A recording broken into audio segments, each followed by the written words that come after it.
அனைவருக்கும் வணக்கம். தமிழர் மரபு கலையகத்திலிருந்து நான் வெங்கடேசன். கடந்த காணொலியில் சொன்ன மாதிரி நம்ம அடிப்படையிலிருந்து ஒவ்வொரு காணொலியிலும் நம்ம முன்னாடி பார்க்க போகிறோம். இன்னைக்கு முதல் வகுப்பாக வணக்கம் பற்றி நம்ம பார்க்க போகிறோம். ஒரு கலை தொடங்குறதுக்கு முன்னாடி எப்படிலாம் வணக்கம் வைக்கலாம் அப்படின்றத நம்ம பார்க்க போகிறோம். சிலம்ப கலையில் ஒவ்வொரு பகுதியில் ஒவ்வொரு மாதிரி வணக்கம் வைக்கிறாங்க. நாங்கள் எங்கள் பகுதியில் செய்கிற வணக்கத்தை நான் செஞ்சு காட்டுறேன். ஏற்புடையதாக இருந்தால் நீங்கள் அனைவரும் பயிற்சி பண்ணுங்கள். முதல்ல வந்து கம்பு தரையில் இருக்கும். நம்ம சிலம்ப பயிற்சி தொடங்குறது மாதிரி தரையில் இருக்கும். ஆனால் ஒரு ஆயுதத்தை வந்து தரையில் வைக்க மாட்டோம். இது ஒரு மூலையில் தான் நிறுத்தி வைப்போம். இன்றைக்கி அது இடம் இல்லாதெல்லாம் வைக்கிறோம்.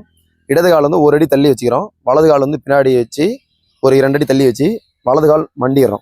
மண்டிட்டு முதல்ல களத்தை தொட்டு வணங்குறோம். நான் பயிற்சி பண்ணக்கூடிய களத்தில் வந்து இன்றைக்கி இந்த களம் தான் பயிற்சி பண்ண போகிறேன். இந்த களத்தினால எனக்கு எந்த ஒரு அடி காயம் ஏற்படக்கூடாதுன்னு சொல்லி களத்தை தொட்டு வணங்கிடுறோம்.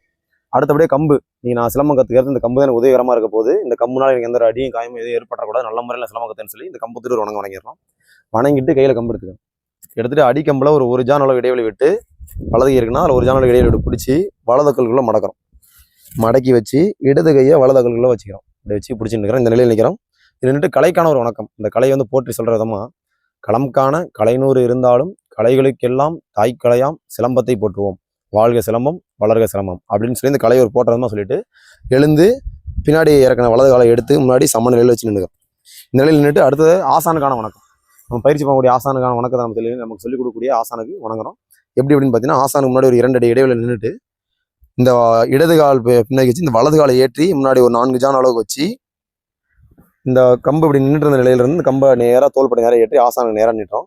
அவர் என்ன பண்ணுவார்னா, அடிக்கம்பை தொட்டு நமக்கு ஒரு அனுமதி தருவார். நீங்கள் போய் பயிற்சி தொடங்கலாம்னு சொல்லி நமக்கு ஒரு அனுமதி தருவார். அந்த அனுமதியோடு வந்து நம்ம பயிற்சி தொடங்க போகிறோம். அடுத்து நேரம்னா சமநிலைக்கு வந்துடும். சரிங்களா? இது பக்கவாட்டில் செஞ்சு காட்டுறேன் பாருங்க. சமநிலை நிற்கும் பொழுது இந்த வலது காலை ஏற்றி ஒரு 4 ஜான் இடையில வச்சு இந்த வலது கையை தோள்பட்டை நேரம் நின்றோம். மீண்டும் நம்ம சமநிலைக்கு வந்துடும். இது ஆசானுக்கான வணக்கம். இப்போ ஆசான் வந்து பயிற்சி பண்ணக்கூடிய இடத்துல இல்லை, நம்ம தனிப்பட்ட முறையில் பயிற்சி பண்ணுறோம்.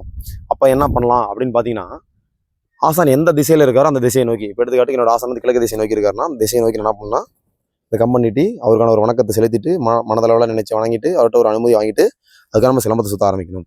முடிக்கும் போது அதே மாதிரி கையில் கம்பு வச்சிருப்போம். சிலம்பம் சுற்றி முடிச்சதுக்கு அப்புறமும் முதல்ல பண்ண மாதிரி வலது கால் மண்டிட்டு கம்பு கையில் வச்சு இந்த கலைக்கான ஒரு வணக்கத்தை செலுத்திட்டு, இந்த களத்துக்கான ஒரு வணக்கத்தை ஒரு மானசீகமாக ஒரு வணக்கத்தை செலுத்திட்டு எழுந்து நின்று ஆசானுக்கான வணக்கத்தை மீண்டும் அந்த வகுப்பு நீக்கு அதை சிறப்பு முறையில் கற்றுக்கிட்டேன்னு சொல்லி ஆசானுக்கான நன்றியை செலுத்திட்டு கம்பை கொண்டு வைக்கும்போது இந்த ஆயுதத்துக்கான வணக்கத்தையும் செலுத்திட்டு தொட்டு வணங்கிட்டு நம்ம கொண்டு போய் வச்சிடப்போம். சரிங்களா?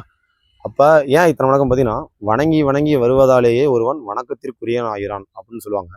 அப்போ நம்ம வந்து ஒரு பணிந்து ஒரு விஷயத்தை நம்ம கற்றுக்கும் பொழுது தான் நம்ம வந்து நாளைக்கு மதிக்கக்கூடிய இடத்துக்கு போவோன்றதுக்காக இந்த கலையில் வந்து ஒவ்வொரு இதை தொடங்குறதுக்கு முன்னாடி வணக்கம்ங்கிறது ரொம்ப ஒரு இன்றியமையாத ஒன்றா இருக்குது.